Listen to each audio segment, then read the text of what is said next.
In the music industry, sonic crimes are considered especially egregious.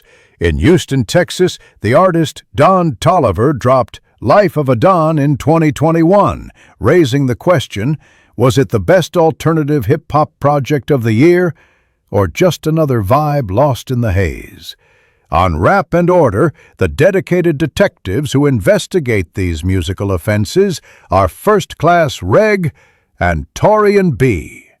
These are their stories. Dun dun. Welcome to another episode of Rap and Order. I'm First Class Red. And I am Taurian B. What's up? What's up, man? How we doing today? I'm good, man. Cardi B's new album is out. Mm-hmm. Like, I'm excited, you know? Yeah. Obviously, when WAP came out, I listened to WAP immensely. But, WAP is a really good song. You know, I was a little thrown off by it being featured on this after 5 years. It needed somewhere to live. It needed somewhere to live is a good excuse. But we know why. She put it on there.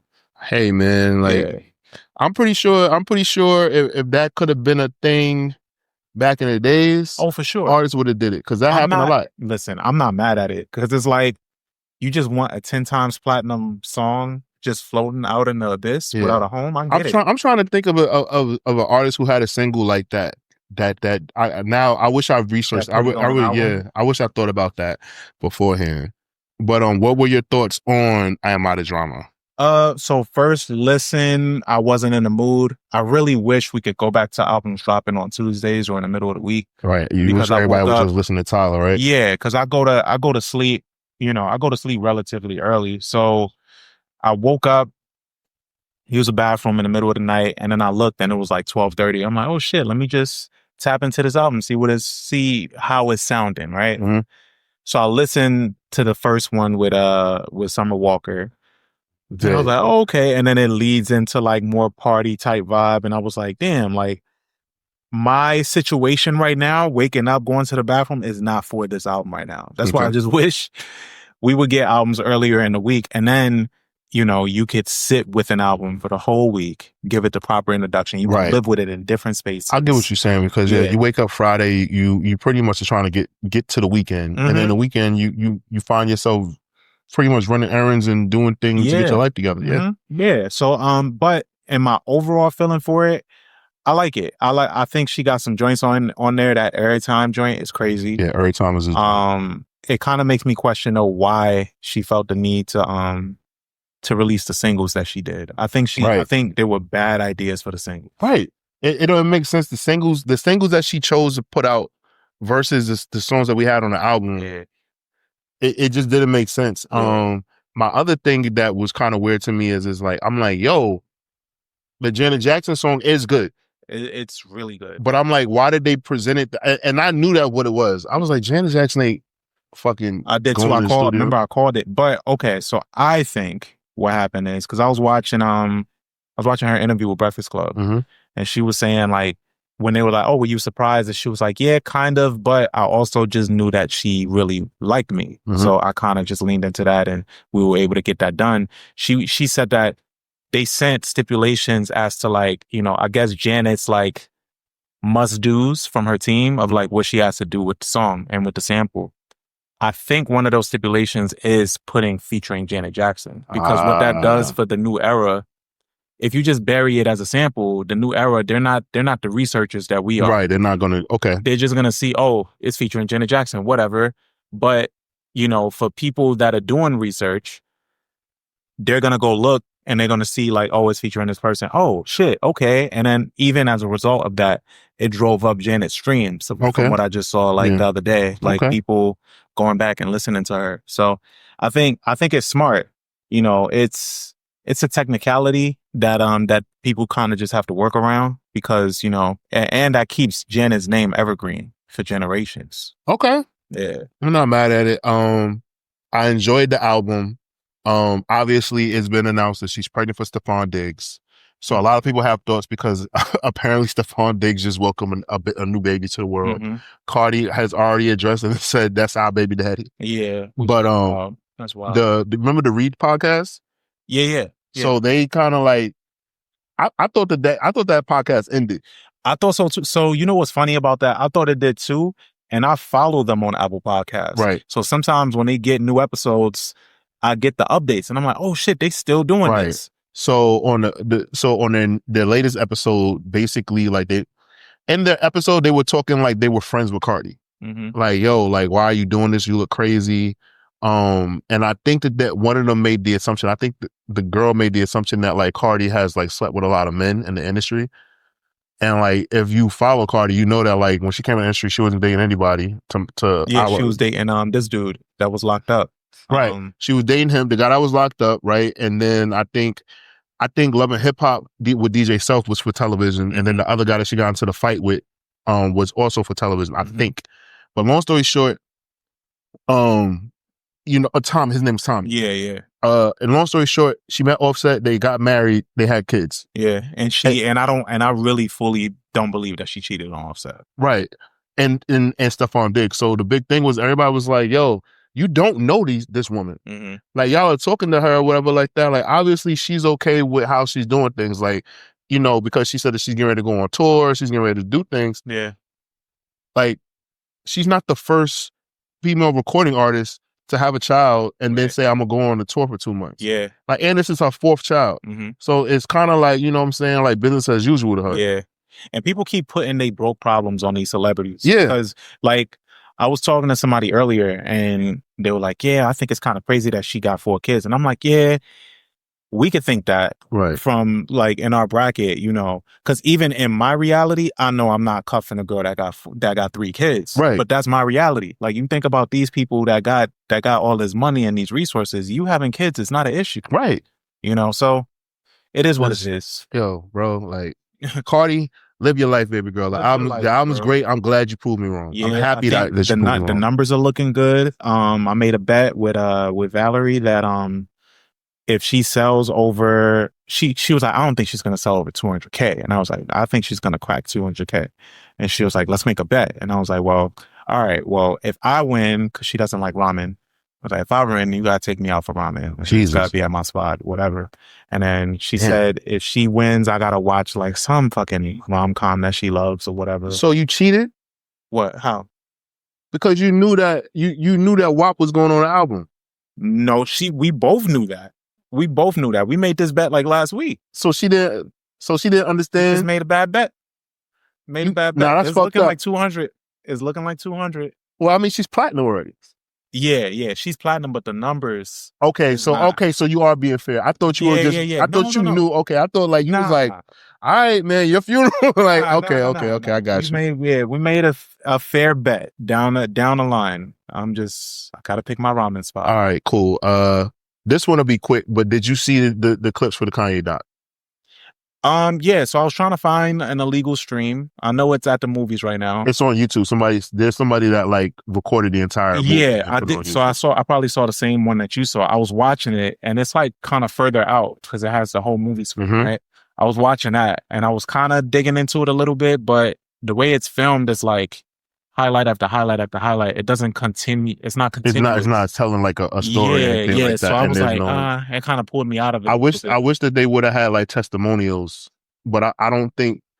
I think that the way he filmed it, the documentary, like it was supposed to feel like he's not in the room and like he's not interviewing people afterwards and shit like that. It's not like the Kardashians, like where they have an argument and then they get to talk about it later. How did this guy get the rights to this stuff? I don't know, but like apparently he's been following Kanye around for his whole, like most of his career. Well, so he's the white cool.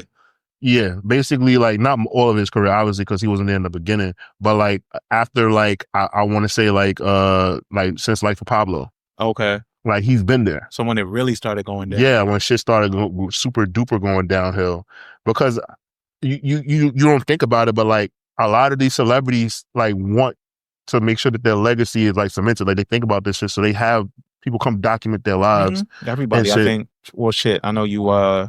I know Eddie Murphy is doing the same thing. Yes. So that's what I'm saying. Like that's something that like I'm like, okay. But yeah, the one takeaway that I got from it, and it really upset me, is that like throughout the whole film you see him yelling at women. And that shit really pissed me off. Yeah. Like, cause I'm like, the scene where Michael Che confronts him. Yeah, I heard about that, but I didn't see it. Because basically he was like, the the only black person here singled me out about wearing a MAGA hat. Who the fuck is the only black person? Michael Che. And he was like, Leslie Jones. And Michael Che was like, ain't nobody thinking about Leslie Jones. She's part-time. Like, what the fuck, bro? Like, and Michael Che is like, I fought for you to be here. Like, I spoke up for you. Like, I put my job on the line to get you here. And then you come and you play me?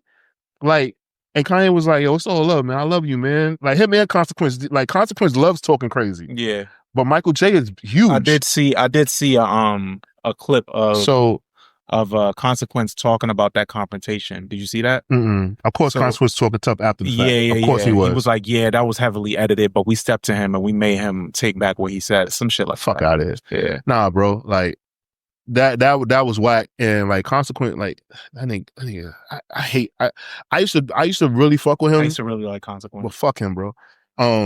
Yeah, anyways, that was my biggest takeaway. Like, I definitely think that, like, there's things that happened to Kanye that was out of his control, like the meds and things like that. But nah, bro, like the way he was yelling at women throughout that whole fucking documentary, I was like, yeah, that clip with yo, bro, you wanna know what's crazy? I was hoping that old Chloe would have stepped to that nigga.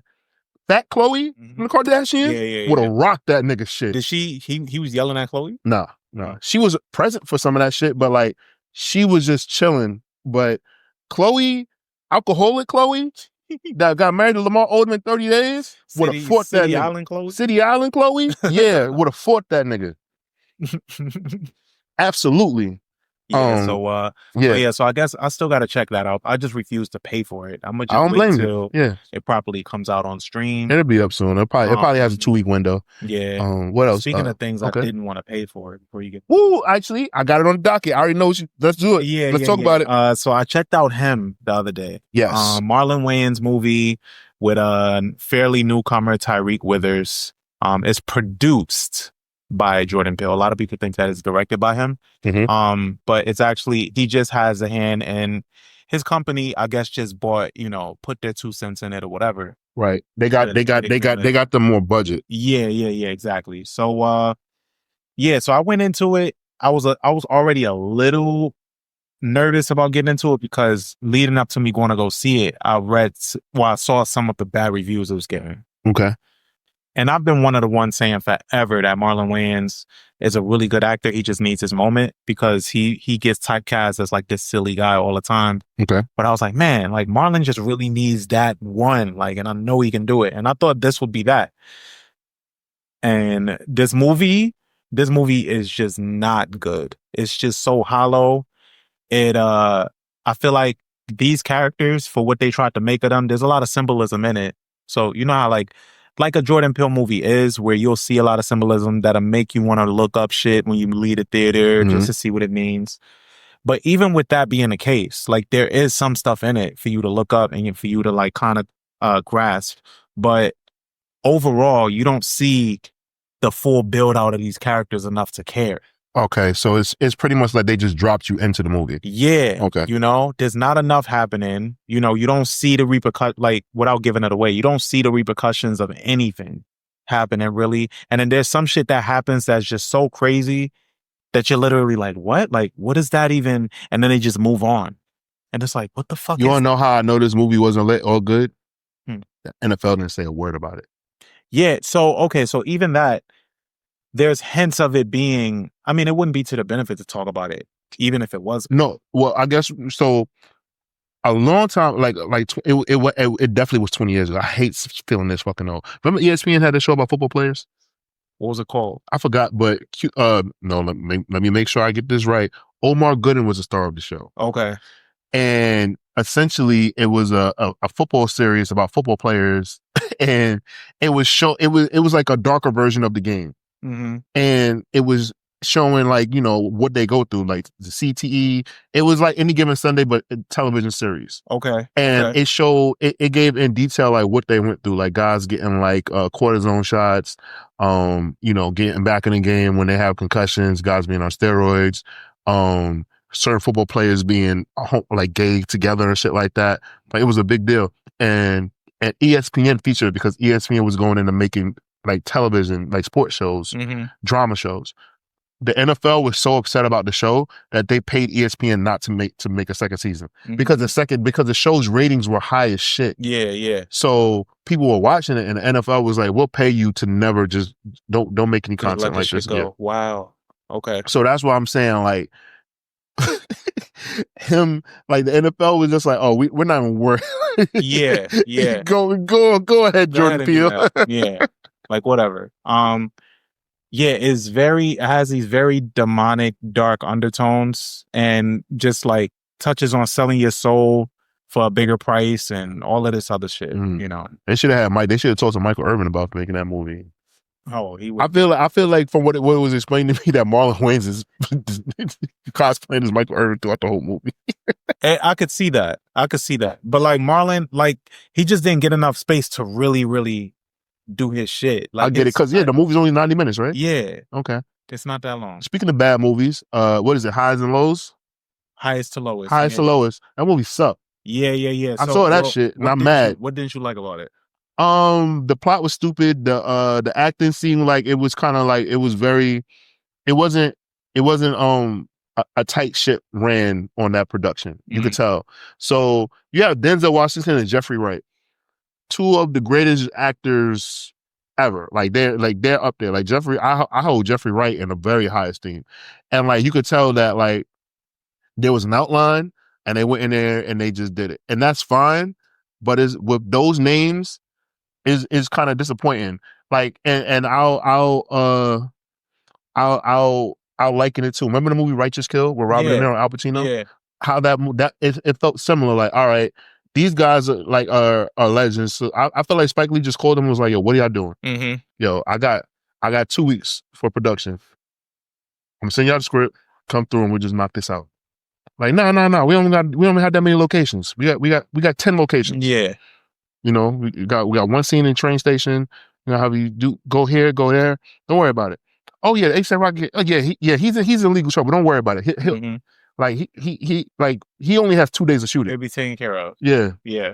Like that's just how I felt. Like I just felt like the story was happening too fast. There were things that were happening where I was like, this would never be a thing. When they got Denzel's son back and Jeffrey Wright's son was still going, and then Denzel, he was like, "Well, I got my son. I got my son." Like so. nigga, this is your friend. Yeah. I'm sorry, spoiler alert, ladies and gentlemen. Like that movie just pissed me off, but bro. At the same time, I could see somebody being that into their orbit that they don't think about. I get it, else. But nah, man. You know, nah, bro. Like I just did like he could have told a way better story. Like for all of that, bro. Like I was like, yo, like Empire was a better depiction of what he was telling, like of a music executive. Yeah. Denzel didn't look. He didn't even look comfortable. Yeah, it just didn't. He didn't look comfortable in his role. I don't know. It just the movie. I watched it, and then the score very much threw me off in a lot of spaces. For people that watch movies and they don't think about like the cinematic elements, like the score of what you're seeing and how important it is for that. This movie really emphasizes how important it is to have a good score in them. Nah, bro. Like I was pissed off. But moving along, so Doja Cat has a new album coming out, and people are upset with her album cover. So the album cover is her. Oh shit! I got login in. I'm not doing all that. It's basically her falling, like she was in a parachute, she fell, and she's hanging from a tree in a parachute, and fans are not happy with it. I feel like she's trolling. I don't feel like that's the album cover. You don't think so? Nah, I think she's trolling. I don't know, man. She wrote all this shit at the end, and then she wrote a whole symbolic piece in the, it's like Taurian just described, but like, let me tell you how it ends, how the caption ends. She wrote this whole thing. She said, "Falling in love is putting trust in the hands of yourself and others. The yellow parachute represents curiosity, happiness, and adventure, flying you towards new experiences and scenes, taking a leap of faith and holding no bounds. The tree represents life and wisdom, giving you a sense of safety within its branches, but the pain from the fall teaches you that those scratches can be healed. You don't have to hit the ground. Love grows upward, but more importantly, down. It's the roots that keep you steady. This is the cover of my album." Like, I just don't believe her. Okay. But it very well could be. I just, I mean, this is the woman that we were introduced to with a song called "Bitch I'm a Cow," so I don't put nothing past it. Yeah, I mean, it doesn't fit the 80s element that she's been putting us in so far. But I don't know. I mean, I'm looking forward to it. I fuck with Doja. I want to see what the album sounds like. Okay. I think they're probably gonna have a listening event next week or something. All right, cool. So let's see. All right. Are you excited if we get a Gunna Offset collab album? Yes, actually. Yeah. I think that's a good look for Offset.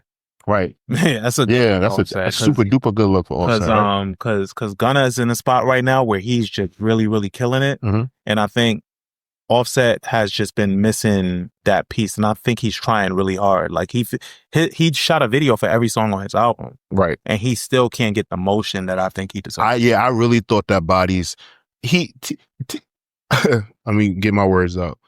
Bodies needs TRL. Yeah, it's true. Yeah, man. Cause did you see that performance he did on Fallon? I did. Oh my God, I did. It was amazing. He needs that. So let's keep it Atlanta. There's a rumor that YFN Lucci and Young Thug have squashed their beef and potentially have a collab song coming out on Thug's project. Lucci's project comes out this coming week, and I don't know what to make of it. I reached out to my wife and people to find out exactly what's going on. But do you care to hear these two work together?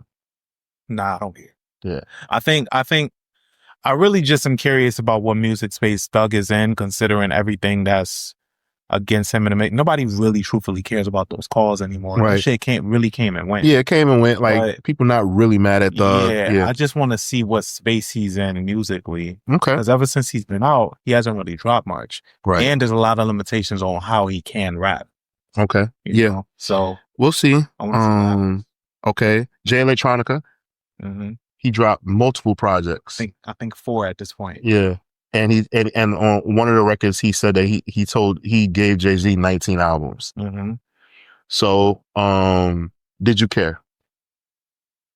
Another one? No, because I think, you know what it is? For niggas that's listening that remember specifically 2010 when like Exhibit C came out. Mm-hmm.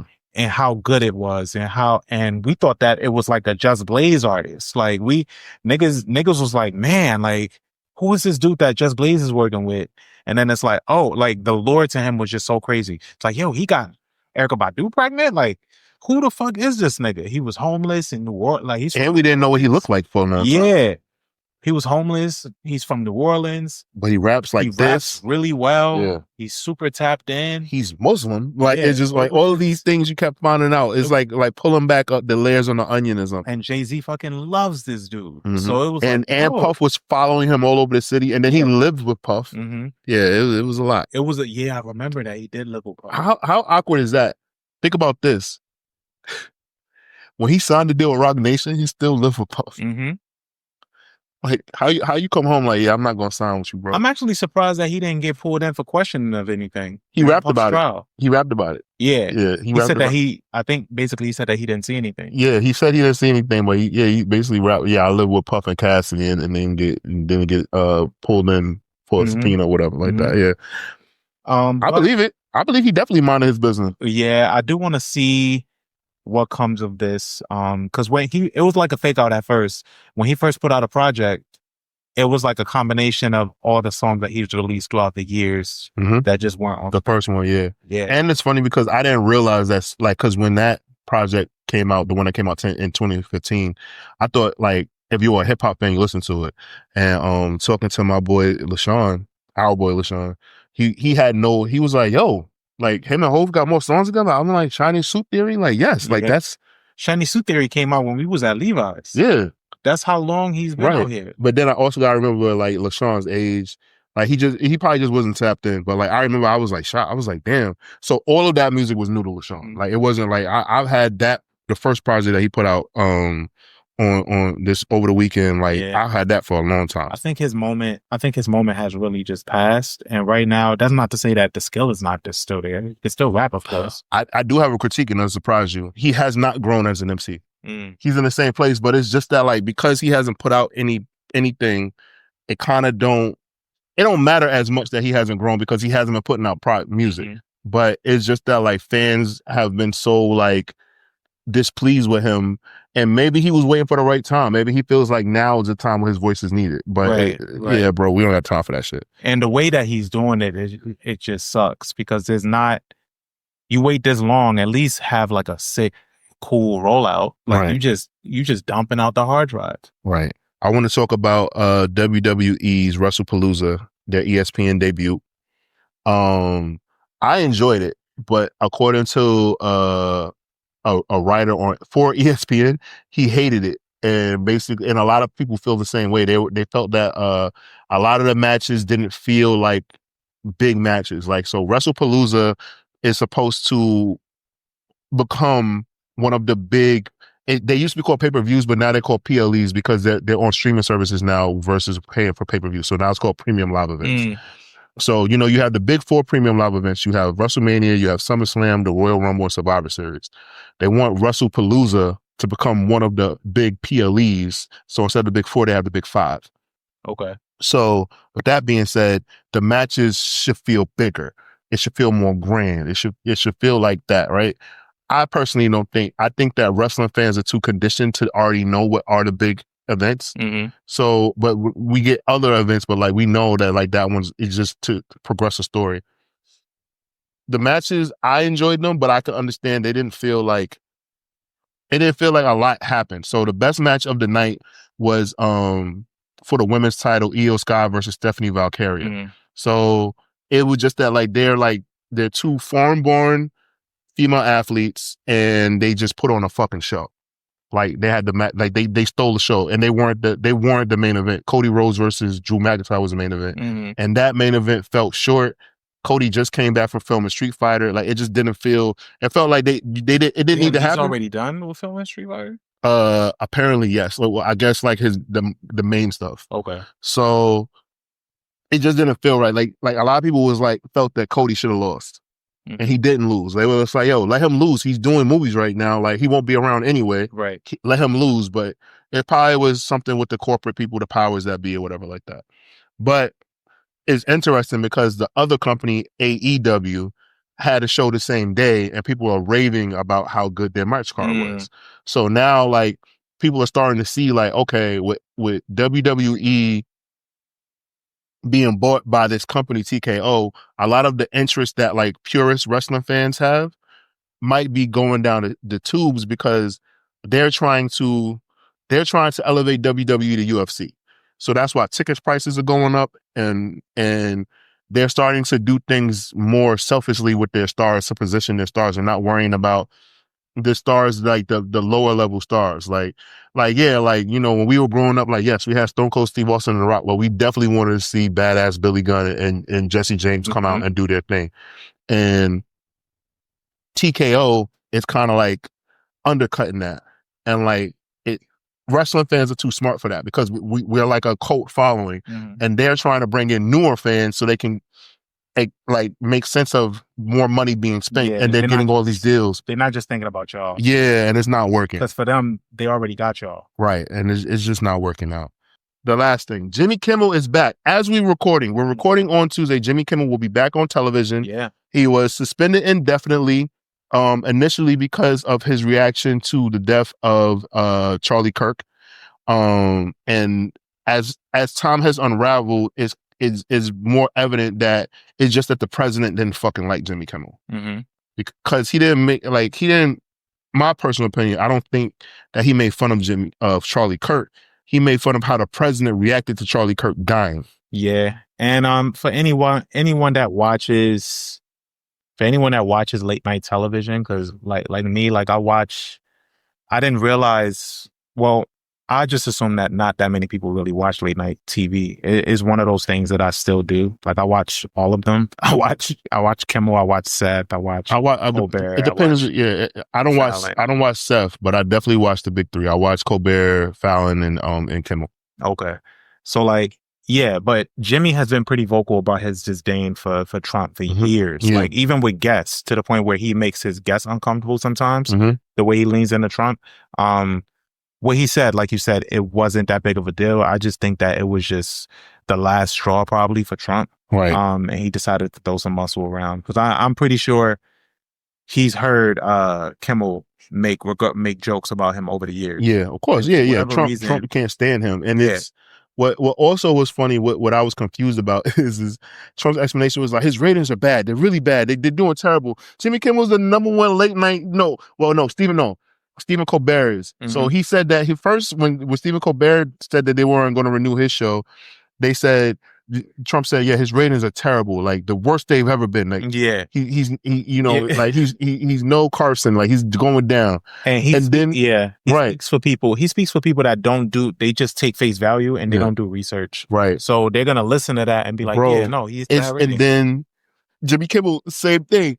And then I was like, I'm just curious because like I feel like if these two aren't the biggest, then who is? And then you look and it's just that like, compared to fucking Carson and Jay Leno and David Letterman, yes, their numbers are down, but nobody watches television like that, like because we have streaming now. We can watch it on YouTube. We can watch it on all these different platforms. Yeah, I watch all that shit on YouTube. I just think it's hilarious though, like that Trump, somebody like me who doesn't pay attention to the numbers would have been like, damn, Jimmy Kimmel and Stephen Colbert shows ain't doing good. Yeah. But I think late night overall is in a weird spot.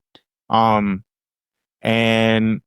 few years from now, who knows if late night TV is going to be even around. Right. I mean, I don't know what it's going to look like, but it's for the reason that you said, like people don't really watch TV like they used to. And late night TV really relies on those like people that are consistent. Bro, that shit had me in stitches, bro. That shit was funny. Yeah. So but I don't know, man. I don't know what it's gonna look like, but we'll see. I know Kimmel's monologue should be really good. Yeah, I'm definitely gonna be locked in. Tuned in tonight. That's gonna be I'm gonna have a glass of wine and watch that shit tonight. Yeah, I'm locked in.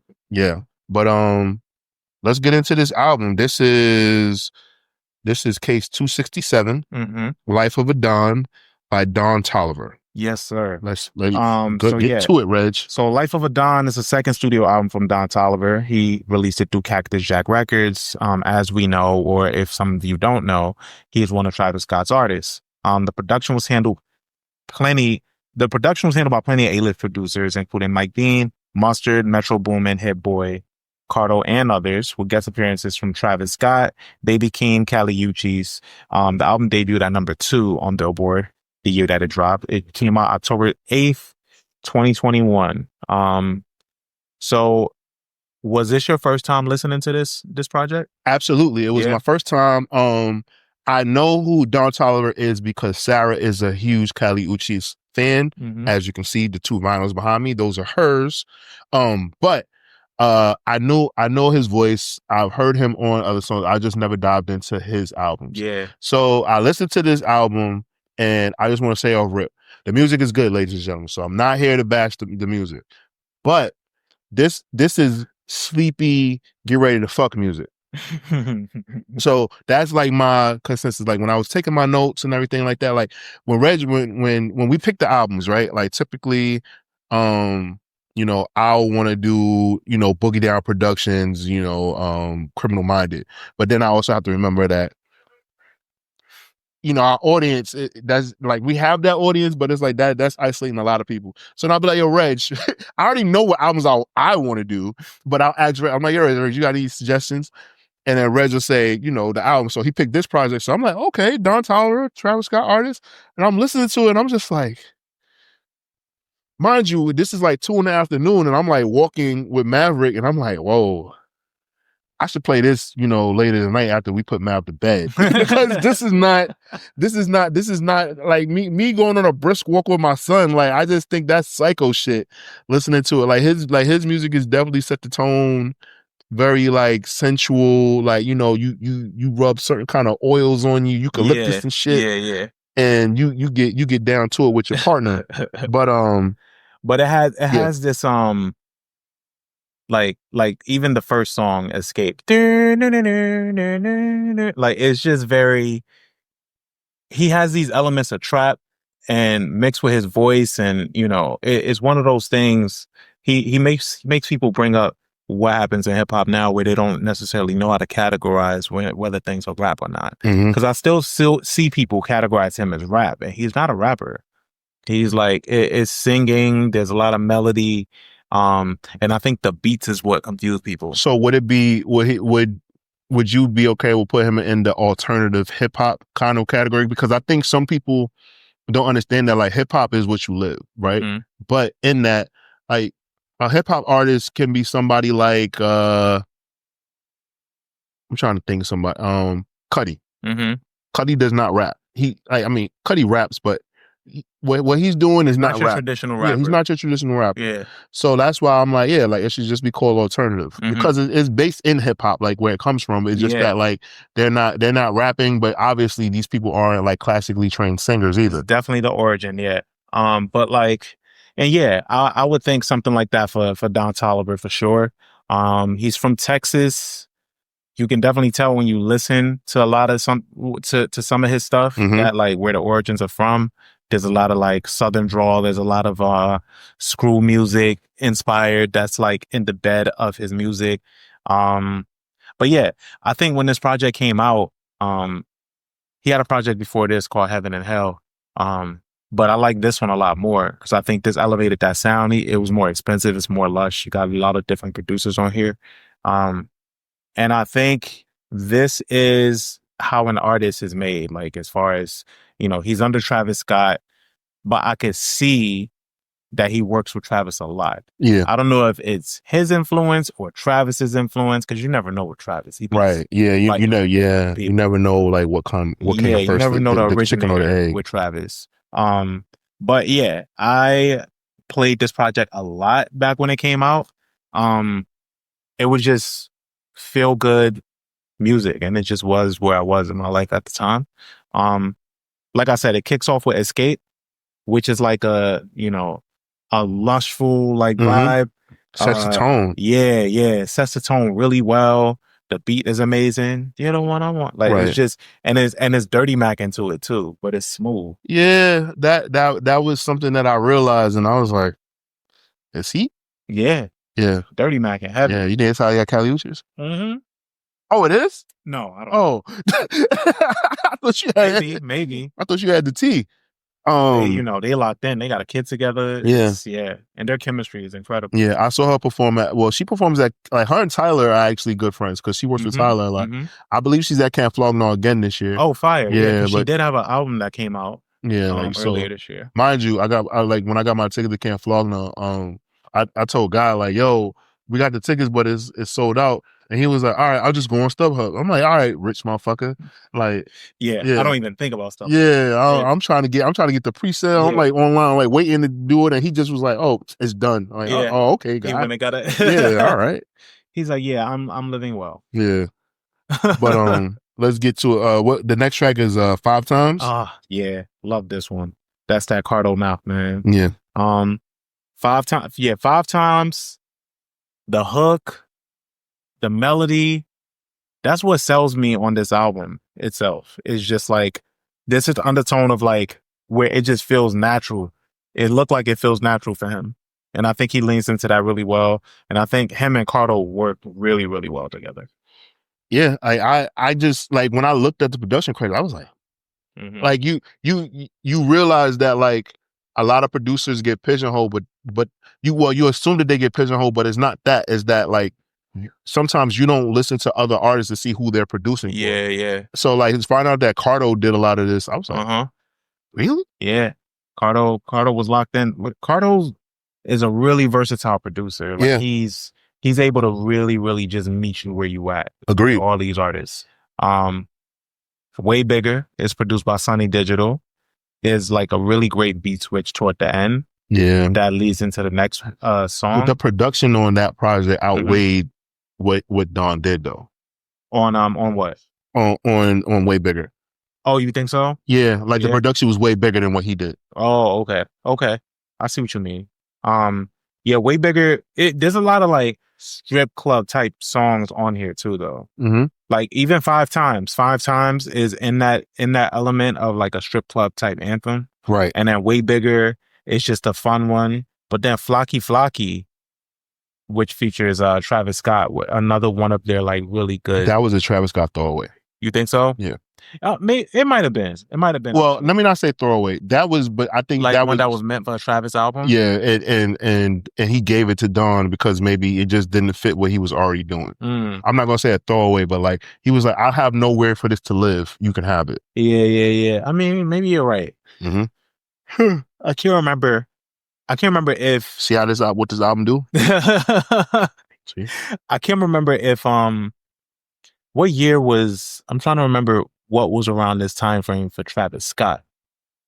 Because what year was Astro World? It was Astro World. It was? Yeah. Okay.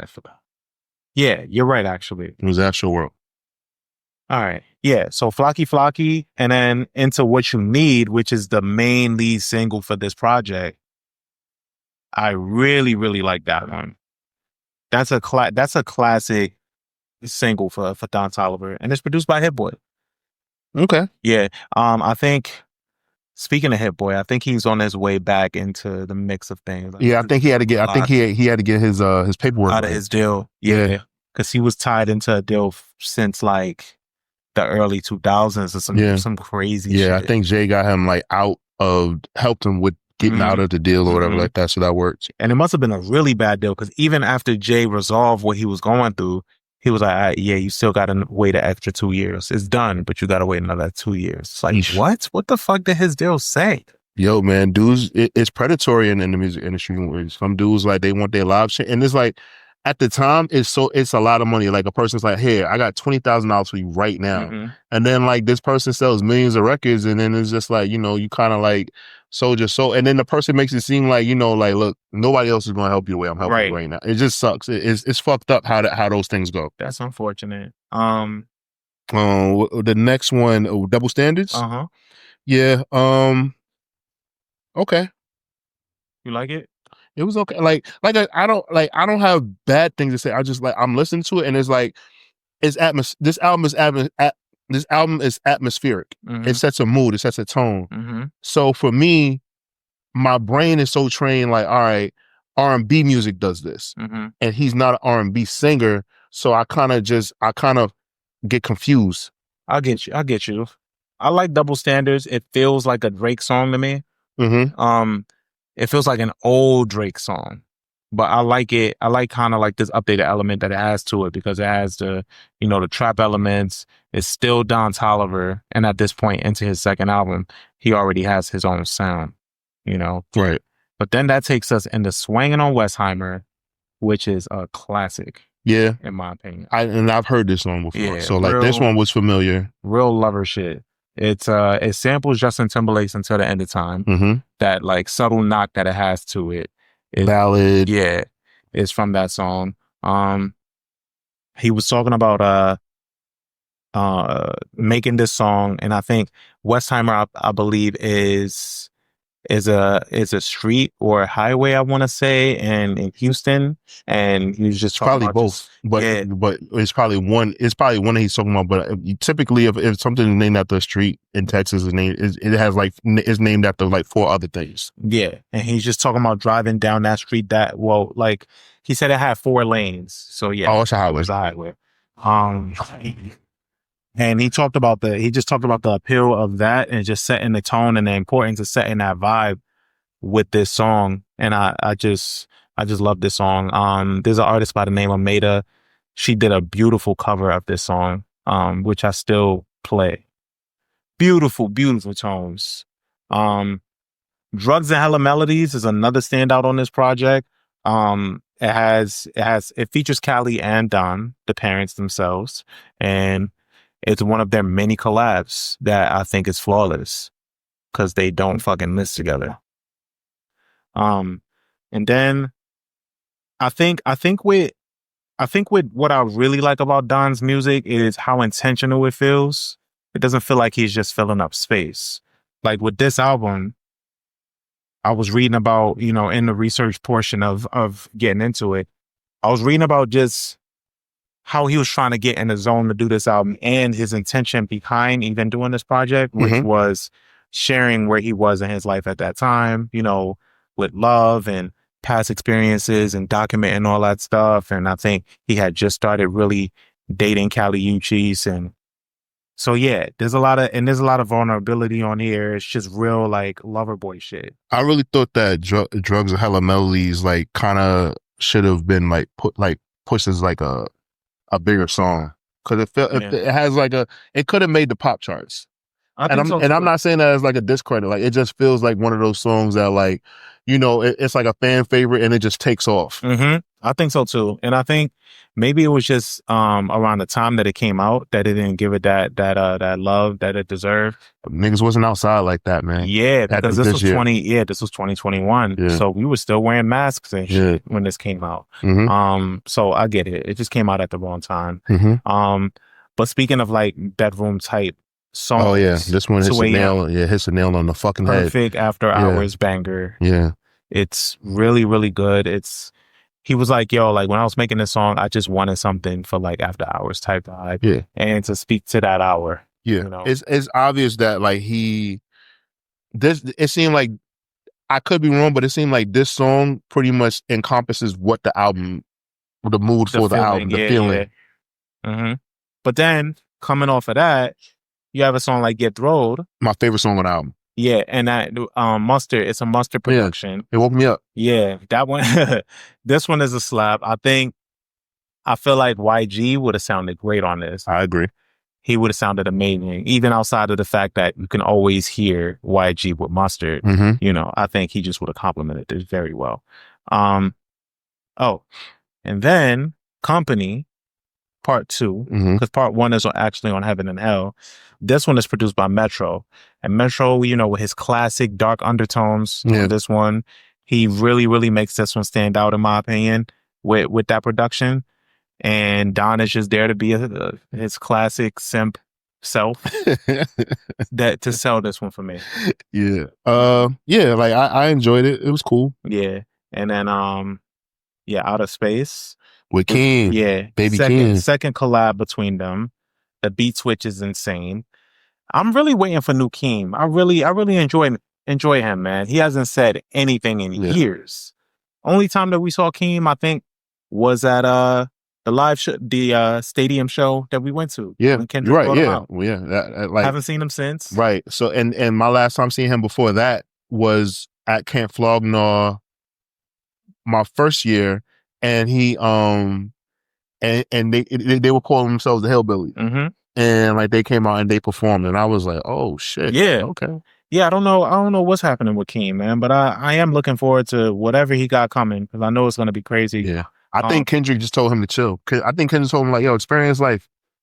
Like, yeah, don't get caught up in this. Yeah, like, experience life, go live your life, and then come back to me with what you got. Like, I think he's not putting pressure on him to put out another project. Interesting.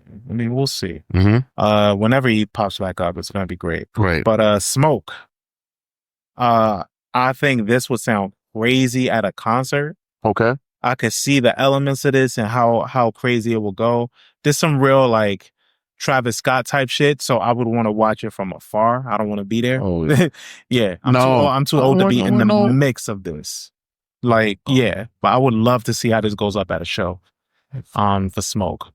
And then, speaking of Travis Scott, he has him featured on You, which I think is a good song, but the real standout and the show of that song is the guitar solo at the end. Really, really incredible guitar solo. I thought that was pretty cool. I was like, that's some Prince shit. Yeah. And then we got Crossfaded. Right. Which asks the question, are we down for each other? Which is like, I think what Don is trying to do with this project and what he kind of does throughout is like managing his emotions. And I think that's like a thing that he's really open about having issues with throughout this project. And you get to kind of see him maneuver that. Right. And then we close out with Bogos, which is solid, but it could have been in the middle of the album instead of closing the album out. Okay. Yeah. What you thought of it? I was like, all right, thank God this is over. Truthfully, I'm not gonna lie. I'm not gonna try to fluff this up. Yeah. I like I said, it's not bad things that I have to say about this album. And who knows, like, because Sarah likes Don Toliver too, so maybe I have to enjoy this with my woman. Mm-hmm. But on my own, I just wasn't. It wasn't pulling me in. Like this was actually more work than enjoyment. Listening to this project, I was like, all right, I gotta listen. Like I treat it like a book report. Okay. So that's that. But I have a question for you. Mm-hmm. Did this project carve out a lane for Don Toliver to like get out of Travis Scott's shadow, or do you think that he's still kind of like in the Travis Scott shadow? I think this the project that did carve out the lane, because I think a lot of people are forgetting that he's even associated with Travis Scott. That's true, because I mean, even though I knew very little about him besides being Kali Uchis's man, I didn't realize that he was a Cactus Jack artist, and that that they I didn't even realize that he was from Houston. It's like it's essentially like I would compare it to like how we see Gunna and Thug. Okay. Like Thug being obviously the Travis Scott, right, and like Gunna kind of like ascending and becoming his own man. Yeah. All right. I think that's what it is. That's what I compare it to. Okay, and then I have another question. Trappin' B. Where do you rank this like amongst like the Trap Soul or like the Party Next Door kind of like projects? Like do you put this project like high with their mainstay projects? Not necessarily, only because those projects that you name, well, so you were talking about Bryson Tiller, like Bryson Tiller, Trap Soul, and then Party Next Door. I guess his album, his main album will be Colors. PND 1 or P4. Okay, P1. Okay. Yeah, Party Next Door. The first. So you wouldn't put this project up with those two? Only because it doesn't. This isn't like a revolutionary like you see how Bryson Tiller kind of like changed the scope. He absolutely carved out the scope for non-singing ass niggas. Yeah, and Trap Soul didn't really exist before Bryson Tiller. The nigga brought a new genre. Yeah. And then P&D, it was more so his writing ability and being this dark kind of like mysterious dude and being like this fucking like savage. Like I don't think Don Toliver fits in that mold because he could give you a club banger, he can give you a sensual joint, but he's always in touch with like his feelings. Okay. He's a lover boy at the end of the day. So it's like there's space for that. I mean, maybe you could throw this on the docket up there with those albums, but it stands out in its own way. Okay. Yeah. But I know he's working on something new. He dropped a new single and it's produced by Cardo. It's called Tiramisu and it's really good. It sounds like something that could have been on this album, but just more up to date, So I'm looking forward to that project. That's coming maybe like next month or some shit. All right. So while I was listening to this album, I was like looking at like other projects that came out around this time. Like, so like Melodic Blue was a project that I thought about, right? And I was like, damn, does this stack up to Melodic Blue? And I was like, no. Then I was like, okay, does this like stack up? What else came out that year? Call Me If You Get Lost. I was like, nah. Like I was just like, like trying to see like where it fits. And I guess like this project, and maybe I need to stop comparing things. But this project kind of just like I like it just is good and it lives on its own because of the time setting of where it's supposed to be. Like Don Toliver kind of is like the sexy nigga. I'm not calling him sexy, but I'm just saying like he's the nigga that like it's sexy time when you play him. It's sexy time.